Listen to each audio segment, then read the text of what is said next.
በስመ አብ ወወልድ ወመንፈስ ቅዱስ አሐዱ አምላክ አሜን። በክርስቶስ ክርስቲያን፣ በወልድ ውሉድ፣ በመንፈስ ቅዱስ መንፈሳውያን የተሰኛችሁ የእግዚአብሔር ቤተሰቦች፣ የቅድስት ድንግል ማርያም ያደራ ልጆች፣ ባስተማረን ባፈቀረን በወደደን በእሱ በልዑል እግዚአብሔር ፍጹም ሰላምታ ሰላም እላችኋለሁ። አትለየውምና ከእናቱ እናታችን ከቅድስተ ቅዱሳን ከቅድስት ድንግል ማርያም በረከቷ ረድኤቷ ከሁላችን ጋር ለዘላለሙ ይደርብን።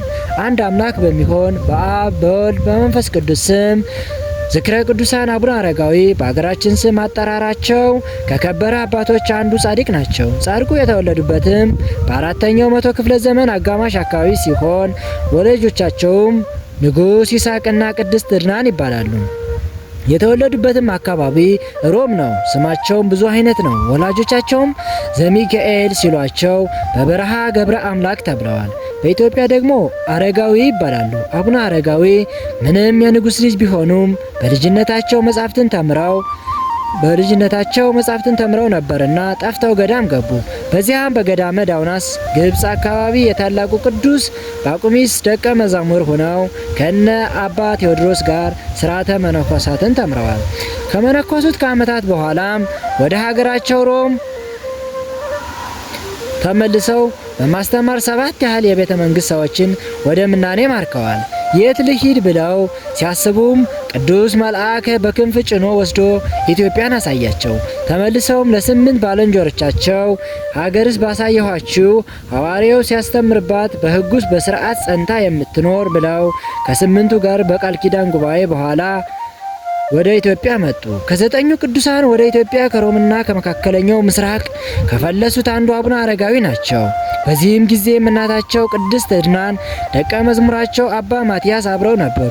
ወደ ሀገራቸው የመጡ በ470ዎቹ አካባቢ ሲሆን አልሜዳ በክብር ተቀብሏቸዋል። በቤተ ቀጢን አክሱም ተቀምጠው መጻሕፍትን እየተረጎሙ ወንጌልን እየሰበኩ ቆይተዋል።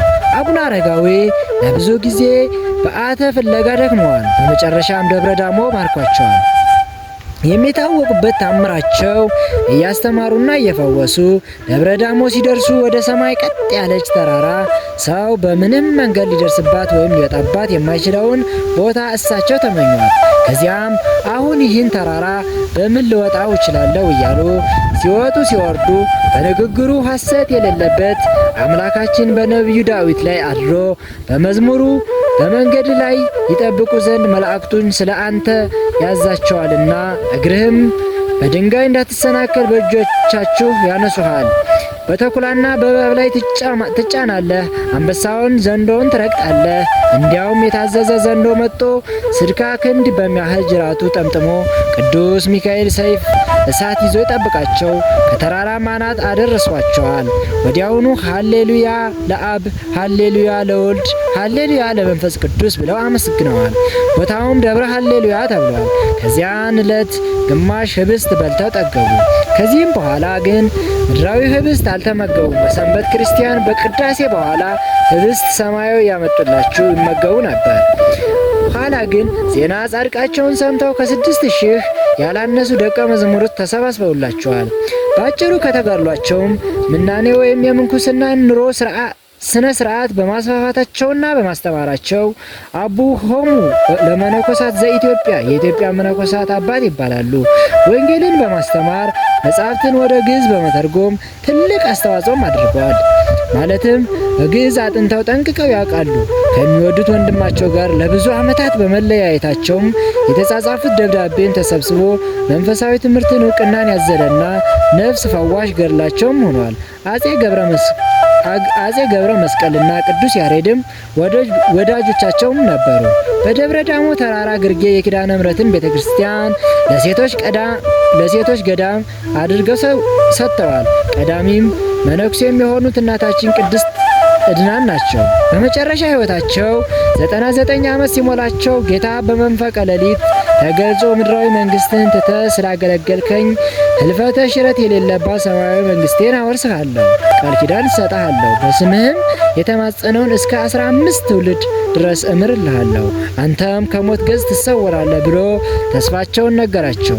እሳቸው መነኮሳቱን ሰብስበው ከእንግዲህ በስጋ አታዩኝም ብለው ነግረዋቸው አበምኔት የገዳም አባት ወይም አለቃ ሾሙላቸው። ጥቅምት 14 ቀን በዚያም በደብረ ዳሞ ተራራ በስተ ምስራቅ አቅጣጫ እንደ ሄኖክ እንደ ኤልያስ ተሰውረዋል።